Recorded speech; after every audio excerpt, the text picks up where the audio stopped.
Welcome back. Today I'm going to show you how to make my vegan mozzarella recipe, which is a little different than some of the other mozzarella recipes out there because it is melty and stretchy, but it can also harden up to be sliced and grated. I know making vegan cheese always seems to require some crazy ingredients that are hard to find, and I couldn't really make this one too different, but I did try to keep it to a minimum. So we only really need two weird ingredients. First is tapioca flour, which is also called tapioca starch, and the other is agar-agar. And you can either use the powder or the flakes. I will give you instructions for both of those. In the past, I've been able to get both of these things at Whole Foods. However, the last few times that I went, they weren't carrying the agar, so I had to order this online. And if you aren't able to find both of these at your local grocery store, I will put links in the description below so you can order what you need. And as always, if you want to follow along, I will put a link in the description below to the recipe on my website. So let's get started. The first thing we're gonna do is we're gonna blend up most of the ingredients into a cream. You're gonna need 35 grams of cashews, which if you have a weak blender like mine, you're gonna want them to be pre-soaked, which you can soak them for either 2 hours in water or you can boil them for 10 minutes. Either way, I do like to measure the cashews in grams because I think it's more accurate. It's about 1/4 cup, but your 1/4 cup is gonna vary depending on if you have whole cashews or cashew pieces or whatever. So if you have a kitchen scale, that's the most accurate way to go, especially with something like cashews. On a separate note, if you are vegan for ethical reasons, you might want to look into fair trade cashews.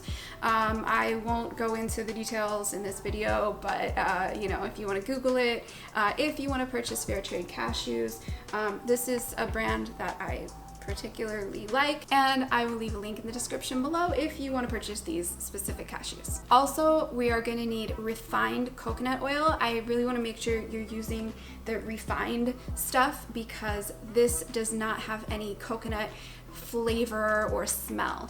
And while I love coconut, it's not really mozzarella-y, so anyway, we're gonna put the cashews in the blender along with 3/8 cup of water, 2 tablespoons of the refined coconut oil, a tablespoon of lemon juice. You can use either 1.5 tablespoons of agar flakes or 1/2 tablespoon of agar powder, and 1/2 teaspoon of salt. So we're gonna blend that on a high speed. You might need to let it blend for a few minutes depending on how powerful your blender is, but you wanna make sure there's no grit or chunks left in there. You really want it to be completely creamy. So now I'm going to prepare a mixture of 2 tablespoons of tapioca starch with 2 tablespoons of water, and I'm going to keep it right on the side of my stove so that I can pour it in as soon as the cheese is ready for it. I'm also going to keep a spoon in the cup so that if it settles, I can stir it up. And over on the stove, I have my medium saucepan, and I'm going to pour the cream right in and turn the heat to medium or maybe a notch above medium. I'm gonna stir this the whole time because the heat is going to activate the agar and it will start to gel together pretty quickly. So if you don't stir it, it's going to gel unevenly and we don't want that. I'm gonna look for it to start to boil, and from that point, I am going to cook it for about 3 minutes. However, if it starts to thicken and stick together before the 3 minutes or even before it boils, I am not gonna wait the whole 3 minutes.